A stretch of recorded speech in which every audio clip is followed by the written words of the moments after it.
चला तर बाळांनो, आज आपण शब्दांच्या जाती हा एक सुंदर गेम खेळणार आहोत। याच्यामध्ये मी तुम्हाला नामाची काही उदाहरणं देणार आहे। नामाची उदाहरण दिल्यानंतर तुम्ही जागेवरच उडी मारायची आणि जर मी सर्वनामाचं उदाहरण दिलं तर तुम्ही उडी मारायची नाही आणि सर्वनामाच्या उदाहरणाच्या वेळी जर तुम्ही उडी मारली तर तुम्ही out. Do you understand yes or no? करायची सुरुवात? ओके। वाघ, चमेली, नर्मदा, शारदा, लक्ष्मी, सूर्य, अमृत, तू। ज्यांनी बरं ठीक आहे, पहिला डाव देवाचा। पहिल्या डावाला जे आउट झाले त्यांनी आता काळजीपूर्वक खेळायचे।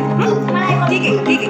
अमृत, राक्षस, स्वर्ग, देवदूत, अमर, अननस, पपई, कलिंगड, सूर्य, भारत, आम्ही।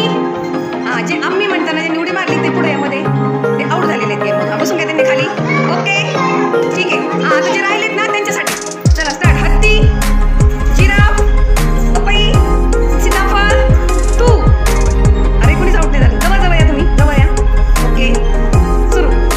वसंत, ग्रीष्म, मृणाली, कविता, नाचणी, तांदूळ, मका, शकील, सीताफळ, ती।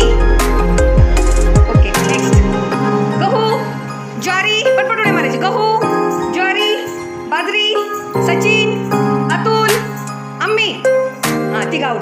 ठीक आहे, तिघ आता तिघांमध्ये महेश, तन्मय आणि श्रावणीसाठी जोरात टाळ्या आता खाली बसलेले मी। जोरात टाळ्या द्यायच्या आहेत। Okay start.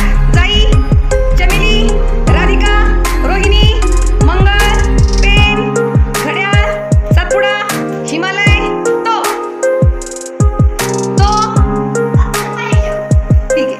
तू, ते, त्या, भारत, आम्ही, सगळे आऊट। ओके बरं, या खेळातून तुम्हाला काय वाटलं मला सांगा। खेळातून काय वाटलं? आनंद वाटला? आणखी शिकायला भेटलं? आणखी काय? म्हणजे तुम्हाला नाम आणि सर्वनामाची उदाहरणं तुम्हाला काय पक्की लक्षात ठेवावी लागली की नाही? अरे मॅडम नाम सांगतात का सर्वनाम सांगतात?